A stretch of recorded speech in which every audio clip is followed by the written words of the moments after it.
সাধারণ এক টুকরো রূপা, অথচ এর ভিতরে লুকিয়ে আছে অসামান্য এক সৌন্দর্য।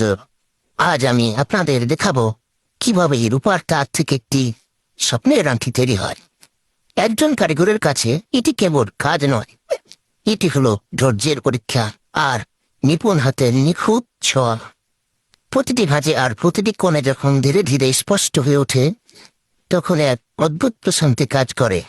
সৌন্দর্যটা আসলে বাইরে যতটা না দেখা যায়, তার চেয়ে বেশি লুকিয়ে থাকে এর পিছনে পরিশ্রম।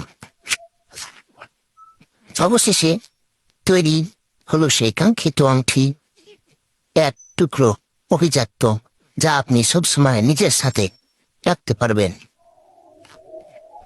কেমন লাগলো এই আংটির ডিজাইনটি? অবশ্যই কমেন্টে জানাবেন। ধন্যবাদ বন্ধুরা, ভিডিওটি শেষ পর্যন্ত দেখার জন্য।